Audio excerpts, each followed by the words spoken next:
135 గజాల భూమి కేవలం 8 లక్షలకే. ప్రతి నెల 10,000 మంత్లీ రెంటల్ ఇన్కమ్. సార్ మీతో నేను ఏకీపిస్తాను సార్. ఊర్లలో గ్రామాల్లో కావచ్చు ఎక్కడైనా కూర్చో ప్రభుత్వ ఆస్తులను అయితే జగన్మోహన్ రెడ్డి గారు కట్టబెట్టారు, లేదని లేదు నేను దాని గురించి. కానీ వాటిని నిర్మించి ఎవరైతే మన పార్టీ కార్యకర్తలే వాటి కాంట్రాక్ట్ పనులు చేశారు కదా, వాళ్ళకి ఇంతవరకేంది బిల్లులు ఇవ్వకపోతే పార్టీ కార్యకర్తలకు బిల్లులు మంజూరు కాలేదు.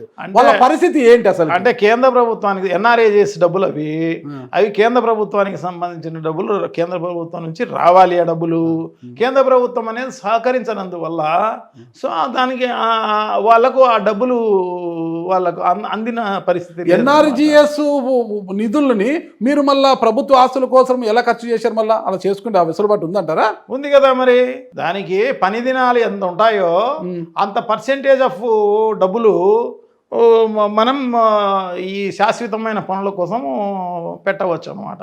అవి రోడ్లు కావచ్చు, బిల్డింగ్లు కావచ్చు, సిమెంట్ రోడ్లు కావచ్చు, తార్ రోడ్లు కావచ్చు, ఇంకా ఏదైనా కావచ్చు, ఇవన్నీ కూడా పెట్టవచ్చు.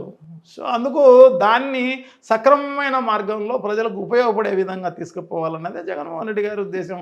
సో దాంట్లో భాగంగానే ఆయన ఆ కార్యక్రమం చేయడం జరిగింది. దాంట్లో ఏమైందంటే కొంచెం జగన్మోహన్ రెడ్డి గారు ఏదో ఇట్లా నీరు చెట్టు అనేది ఒక ప్రోగ్రాం అలాంటిది పెట్టి ఉంటే కొంత కార్యకర్తలు ఏదో కొంచెం వాళ్ళు సంపాదించుకునే కార్యక్రమం జరిగిండేమో. ఎమ్మెల్యేగా మీరు సూచన ఇచ్చే సలహా ఇచ్చిండొచ్చు కదా. అది జరగలేదు కాబట్టి సో అతను ఒక కన్స్ట్రక్టివ్ వేలో పోతున్నాడు.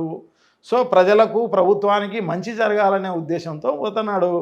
అందుకోసం సలహాలు ఇచ్చి ఉండొచ్చు, కానీ ఒక్కొక్కరికి ఒక్కొక్క దృక్పథం ఉంటుంది.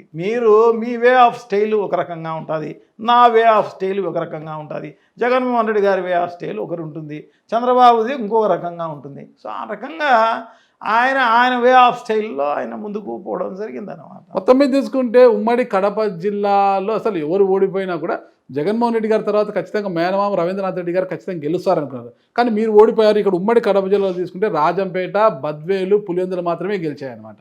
అంటే అక్కడ జగన్ గారి తర్వాత బద్వేలు, రాజంపేట గెలవడం ఏంటి, మీరు ఓడిపోవడం ఏంటి అనేది ఏమన్నా మీరు ఒక పోస్ట్ మార్టం చేసుకున్నారు? ఎందుకు నా వైఫల్యం జరిగింది అనేసి. ఈవీఎంకి సంబంధించిందే ట్యాంపరింగ్ అనేదే మ్యాక్సిమం జరిగింది. మిగతా ప్రభుత్వ వైఫల్యాలు అనేవి సో ఆయన థింకింగ్ ప్రకారము ప్రజలు కృతజ్ఞత తెలియజేసే దాంట్లో భాగంగా ఆయన కొంత ఓవర్ ఎక్స్పెక్టేషన్ ఏమన్నా చేశాడేమో అని చెప్పేసి అనుకోవాల్సి వస్తుంది. ఎందుకంటే ఆశావాహులు ఉంటారు. మనకంటే ఎక్కువ ఎవరైనా చెబితే దాన్ని ఆశపడి పోయే వాళ్ళు కూడా ఉంటారు అని చెప్పేసి ఆయన ఆ యాంగిల్ గమనించలేదేమో. ఎందుకంటే చంద్రబాబును ఆయన గతంలో కొన్ని వేల హామీలు ఇవ్వడం జరిగింది. 2014లో ఆయన ఏమీ దాంట్లో నెరవేర్చని పరిస్థితి, అందరూ మోసపోయిన పరిస్థితే. ఎందుకంటే రైతులకు మొత్తం పంట రుణాల మాఫీ అన్నాడు, మహిళలకు మొత్తం వాళ్ళకి డాక్రా రుణాలన్నీ మాఫీ అని చెప్పినాడు, బంగారంతా ఇడిపిస్తామని చెప్పినాడు. సో ఇవన్నీ కూడా ఏమీ చేయలేకపోయినాడు ఆయన. దాంట్లో 20% కూడా చేసిన పరిస్థితి లేదు. ప్రతి వర్గము ప్రతి వాళ్ళు చంద్రబాబు పాలనలో నష్టపోవడం జరిగింది. సో అటువంటి పరిస్థితుల్లో చంద్రబాబును నమ్మే పరిస్థితి ఉండదు కదా. అతను ఏదైనా అబద్ధాలు చెప్పినా కూడా, మోసాలు చేసినా కూడా సో తప్పకుండా ప్రజలు దాన్ని యాక్సెప్ట్ చేయరు అని జగన్మోహన్ రెడ్డి గారు ఊహించడం జరిగిందనమాట. సో అది కొంచెం ఆశావాహులు కూడా ఉంటారు. మనకంటే ఎక్కువ ఎవరిస్తే వాళ్ళ దగ్గరికి పోయే వాళ్ళు కూడా ఉంటారు అనేది తెలుసుకోవాల్సిన అవసరం తప్పకుండా ఉంది. ఎందుకంటే ఈయన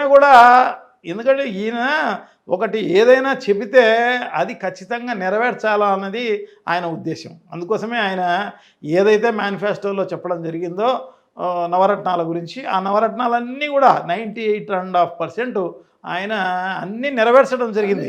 అదే కాదు, ఎంత చిత్తశుద్ధి ఉంది అంటే ఎలక్షన్ అయిపోయిన తర్వాత కూడా 2 స్కీములు, ఆసరా అయితేనేమి, చేయూత అయితేనేమి, ఆ బ్యాలెన్స్ డబ్బులు మొత్తం వేయడం జరిగింది అన్నమాట జగన్మోహన్ రెడ్డి గారు. సో అంత కమిట్మెంట్ ఉన్న లీడర్ అన్నమాట. సో డెఫినెట్గా ప్రజలకు మంచి చేయాలనే సదుద్దేశంతోనే ఉన్నారు.